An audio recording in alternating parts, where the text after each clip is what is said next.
Saturday, 30 July. In this edition of This and That and What a Fuck, I want to talk about a few things that has been happening in the Ukraine that is most probably going to be rolled a lot in the next few days. It's controversial, some of these things. It's becoming quite a handful to keep these videos going because the news comes in thick and fast, and as it may have become clear by now, I'm trying to handle the topics that is not in the front pages and on the popular media.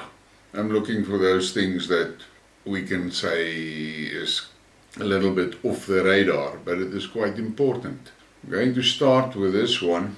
40 people were killed when the armed forces of Ukraine attacked the colony in the DPR where prisoners were kept. Bezhenov. 40 people were killed and 130 injured in the shelling of a colony with prisoners in Yelenovka. Now, this news broke on Friday. It was yesterday. And immediately there was a lot of who did it articles all over the place. As could be expected, it happened, and almost immediately the Ukrainians from Kiev blamed the Russians. And as we know by now, there was no response from the Russians immediately after this happened. And then as time started going by and more information came out, it became clear that one should actually ask yourself a few critical questions here. Point number one, why would the Russians use a missile on a prisoner of war camp where they are in charge? Their people is on duty there. Why would they be so stupid to blow their own people up? Secondly, you should ask yourself, why would they want to kill those prisoners of war? They've got them under their control.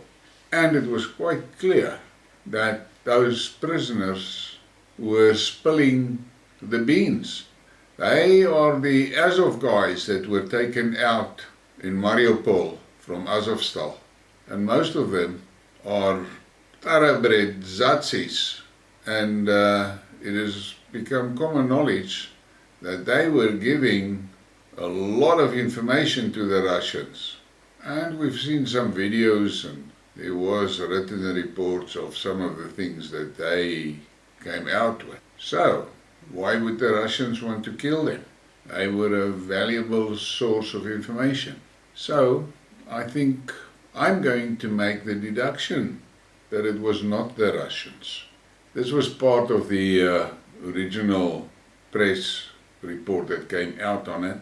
The Ukrainian army fired at the penal colony number 120 in the village of Yelenovka in the DPR where prisoners of Azov are kept, killing at least 40 people, Deputy Minister of Information of the Republic Daniel Bezhenov said on Telegram in his channel. A direct hit in the barracks with the prisoners. The results as of now, 40 dead, 130 wounded, while the rubble is being sorted out.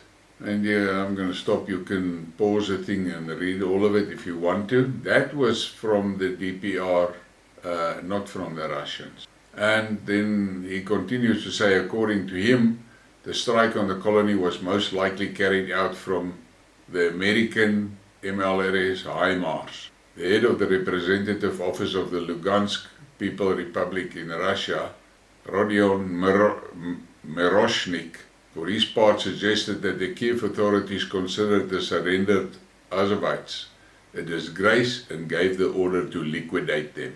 And that was the first time that somebody spoke some sense in this.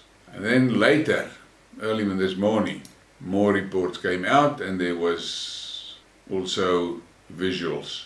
Here is the proof that it was the armed forces of Ukraine that attacked the Ukrainian prisoners. The fragments of an American missile from the HIMARS MLRS. They were found by investigators in a destroyed barracks. Now they will be included in the criminal case. And then this one here, And that's when the Russians spoke. Russian MOD, the Ukrainian forces shelled the detention facility holding POWs and Azov militants. The head of the Donetsk People Republic says 47 people have been killed and over 75 injured. And then there's some photographs. It's pretty gruesome. I'm going to step over it. You can pause if you want to. And then there's quite a lengthy piece. I'm going to read some part of it. Pretty horrific scenes today at the detention center near the village of Yelenovka, where Ukrainians bombed last night with American HIMARS. The stench of death was everywhere, burnt corpses, bodies causes of death, shrapnel, blood splatters everywhere. Ukraine did this intentionally to its own people, its own soldiers. Soldiers who had surrendered and, as Bazarin pointed out, were confessing their crimes against Donbass civilians. Their murdering of Donbass civilians, which came from the commander's orders, which came from Kiev. And there's the reason. There's the reason why they were killed. And the Ukrainian army is not done with their senseless bombing and missiles attacks. Armed forces of Ukraine launched a series of missile attacks in the area of the Kakhovskaya hydroelectric power station. Now, why are they doing that? Why are they destroying civilian infrastructure? The Ukrainian army launched a series of missile attacks on the area where the Kakhovskaya hydroelectric power station is located in the Kherson region. At 2 in the morning and right now they are shooting at the hydroelectric power station. They are launching missile strikes. The air defense system is working, the agency's interlocutor said. You see, this is what I can't understand. I do not understand the logics here. This destroying the infrastructure makes absolutely no sense. The Russians does not do it. And then we come to South Africa. And who else? Our president. The private sector will play a much bigger role in President Cyril Ramaphosa's announced measures to stabilize power supply in the country. Now this guy, I've done a full video on him. You cannot really take him serious when he talks, because it's all hot air. Always lots of promises, lots of plans, and in the end, just nothing. Now, that post invited a hell of a lot of responses on Twitter, and I'm going to read a few. Translation: we need white companies to make things work. What has the Black Business Council done exactly?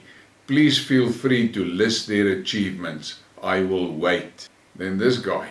What he really means is that private cadres that stole lots of money will be allowed to open alternative energy plants so that the ANC can buy at inflated prices for kickbacks from the cadres and sell at more inflated prices to the public. It is a sad thing that is happening here in South Africa. And this is just a random remark. The biggest talking point in ANC circles ahead of this weekend's policy conference is not about Eskom, economy or jobs. It's about how to bring back criminals like Ace Magashule and Zandile Gumede back into government so that they could continue looting and plundering. Now, this post was made because of that remark made by the guy in KZN last weekend, where he indicated that they're going to push to get this step-aside rule cancelled. Now, the step-aside rule, for those that don't know, it's a rule that the ANC brought in that stipulated that if an official is involved in a criminal investigation and a criminal case, they must step aside and cannot be in active duty in official positions. Now that has caused a lot of friction in that party, and with them now indicating that with factions there indicating that they want the step-aside rule cancelled, all it does is it confirms that the ANC is a bunch of criminals. That's what it confirmed. And that's the message they sent out. But there's no honor in that party. And then we've got this, again, South Africa. Forsberg man shoots 2 alleged house robbers. 2 of the 3 assailants who held the family hostage in early hours of Tuesday morning were shot dead. Now, this is South Africa. If you are not armed and ready to defend you and your family at the drop of a hat, you are dead. Our police force is a police force in name. And then we get to this. This could actually be one long, what a fuck story. But let's handle it. And this is all about 2 incidents that happened. The first was the well-published Vogue shooting that Zelensky and his wife participated in. And I mean, that's a top-of-the-line fashion magazine. How the hell can the president of a country that is at war find the time to do something frivolous like this? In my mind, this is a disgrace. And this is not very respectful to the people that are dying in the trenches. When your people are dying in a NATO proxy war and you pose for Vogue, you are not a leader. You are a morally bankrupt NATO-controlled parasite who sends his own people to death while dressing up and prostituting himself to Western warlords. This poster did not pull the punches. And then here is a photograph. First Lady of Ukraine models in care for Vogue magazine. And then there is a post that was on Telegram. Between the Vogue spread and the cringe-inducing Piers Morgan interview, Zelensky has probably done more to alienate Americans from helping Ukraine than anything Russian propaganda could have come up with in a million years. This is why all the talk about Russia wanting Zelensky assassinated is nonsense. Moscow seems to have learned all too well from Admiral Nelson's famous quip that one should never interrupt the enemy while he's making mistakes. Yeah, I'm just gonna laugh at that. And then here is an image of the interview between Piers Morgan and the Zelensky couple. Look at it and think of it what you like. And then Zelensky made some remarks. He spoke a lot during that interview, but here's some highlights. And I got this from Alex Christoforo of the Duran. The war in Ukraine is still the war against those values that are professed in the United States and in Europe, he told Morgan, according to a write-up in the New York Post. We are giving our lives for your values and the joint security of the world. Therefore, inflation is nothing. COVID is nothing, he continued. These things are secondary. The most important thing is to survive and preserve your life, your family, and your country. Therefore, at the moment, we are doing this job, but the West has to help us. Now look, so the suffering in the West from the inflation is nothing. The after effects of the pestilence is nothing. But send money, send arms. Send money, send arms. That is the message coming out of this man's mouth every day. Zelensky told Morgan that he expects unlimited support from the West, declaring that the help will not be sufficient until the war is over and until we win. Well, good luck to him. From what I can see, and the messages that are spotting up here and there over this place, this guy's time is running out. The West has had enough of this party. And if I say the West, I'm not talking about the leadership, I'm talking about the citizens of the collective West. They've had enough of this. If I look on my own Twitter feed, I cannot remember when last did I see a profile with the Ukraine flag in. I can't remember. And in end of February, March, it was all over the place. Now, you don't see it here and there in a post, but not on profiles. And then we come to what a fuck, what else? And this is actually a sad warafa. The Ukrainian army announces raising of the reserve forces of the army to the age of 70. Can you imagine that? They are now taking in and conscripting citizens up to the age of 70. Guys, what is going on here in the Ukraine is not right. And the West should be ashamed for fueling the fires there. It cannot continue like that. It seems to me that that saying that was spread all over the news feeds everywhere during the beginning, that NATO will fight the Ukraine till the last Ukrainian, is literally what they are trying to do. And on that note, I'm going to say, end of this story now. Please, hit the like, hit the subscribe, share the thing. I really appreciate that. Thank you.